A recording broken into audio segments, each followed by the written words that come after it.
आज मैं आया हूँ, ये ओमकारेश्वर जगह है, ज्योतिर्लिंग है और ये नर्मदा नर्मदा मैया है। जल है तो जीवन है। और जल के बारे में जब हम बात करते हैं तो देखिए ये पानी जो नर्मदा मैया में है ये समुद्र का पानी है। लोग कहते हैं समुद्र का पानी पीने लायक नहीं है।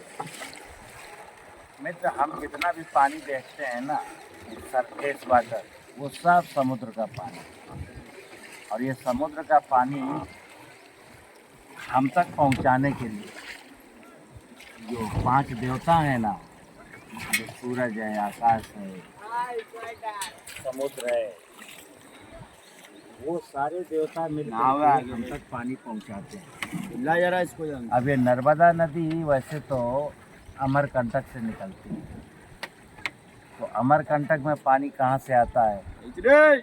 अमरकंटक में पानी आता है जो हर साल बारिश होती है, और इतना विशाल जंगल है कि बारिश का पानी वहाँ रुक जाता है। धरती के ऊपर बहुत सारा, वहाँ क्योंकि जंगल होता है तो बहुत सारा बायोमास कार्बन होता है, वो कार्बन पानी सोख लेता है। तो धीरे धीरे वो पानी रिसता है और झरनों के रूप में, और फिर इस नदी में आता है।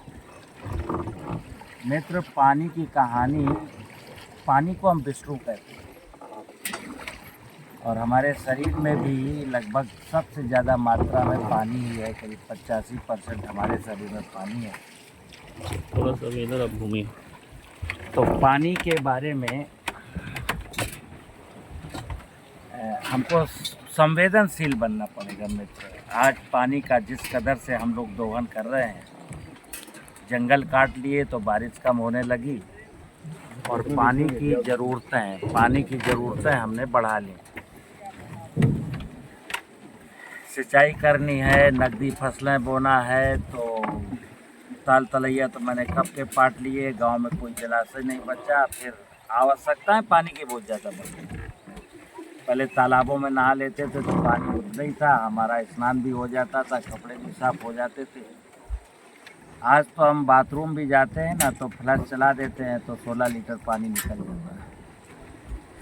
ये मनुष्य की अज्ञानता है मित्र। हम पैसे के लिए दर दर भटक रहे हैं, बहुत सारे उपक्रम कर रहे हैं, और पैसे के लिए मैं प्राकृतिक संसाधनों को बर्बाद करता चला जा रहा हूँ। मैं अक्सर प्राकृतिक खेती में अपने किसान भाइयों से कहता हूँ, या देश की नीतियों से भी कहता हूँ, ये जो पानी का दोहन है ना, जैसे डैम बना लिया, और पीछे एक डैम है, पिंटू से कहूँगा जरा डैम भी दिखा दें।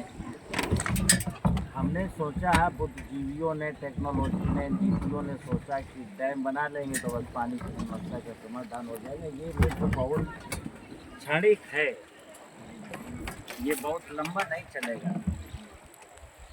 लंबा चलने के लिए तो हमें ज्ञानी बनना पड़ेगा। और मैं जब पूजा की बात करता हूँ ना, तो जल की पूजा, जल के बारे में सोचना कि जल कहाँ से आता है, कैसे सुरक्षित रखा जा सकता है, और आने वाली पीढ़ियों को निरंतर ये पानी कैसे सुलभ रहेगा, ये संपूर्ण चिंतन ही।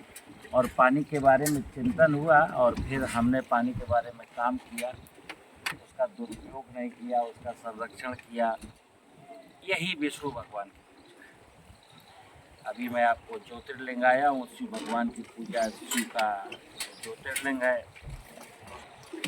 मैं अक्सर कहता हूँ शिव, ये धरती जो है ना, वही शिव का स्वरूप है। हम धरती में रहते हैं और पानी पीते हैं, और हम भोजन खाते हैं तो नाना प्रकार की जो वनस्पतियाँ वो पानी के भरोसे ही चलती हैं। जैसे कहा कि अमरकंटक से ये नर्मदा निकलती है। हम अपने गांव में भी इतना अच्छा कर सकते हैं धरती का स्वरूप कि हमारी ज़मीन में जो हम फसल बोएंगे उसको पानी की ज़रूरत नहीं पड़ेगी। यही पूजा है। और अगर मित्र हम लोग व्यवहारिक जो काम है ना, जो व्यवहार में हमको मनुष्य के जीवन में जो चिंतन में होना चाहिए, अगर वो नहीं है, और कागज़ का नोट इकट्ठा करने के लिए पानी को बेचना, कागज़ का नोट इकट्ठा करने के लिए नाना प्रकार के उपक्रम करना, तो कागज़ का नोट ही हाथ लगेगा। और जीवन हमारा तो नष्ट हो ही रहा है। आज आधी दुनिया बीमार है, हम तो बीमार ही हैं, कुछ साल जीने के बाद बीमार हुए हैं। लेकिन मुझे उम्मीद है कि जैसे आज का जो हालात है, अगर ऐसे ही चलता रहा तो हमारे बच्चों का जो जीवन है वो बहुत मुश्किल में फंसने वाला है। इसलिए मैं कहता हूँ कि अज्ञानता को छोड़ करके थोड़ा सा ज्ञान की ओर बढ़ना है। और जो जीवन का उद्देश्य है, परमात्मा ने हमको इसीलिए धरती पर भेजा था कि हे मनुष्य, तुम जाओ और इस धरती रूपी बगिया के माली बन करके इसको व्यवस्थित करना। तो हमने क्या किया कि चंद पैसों के लालच में, स्वार्थ के लालच में और भौतिक संसाधन, भौतिकवाद के कुचक्र में इतना फंस गए कि हमने सब कुछ गड़बड़ कर दिया।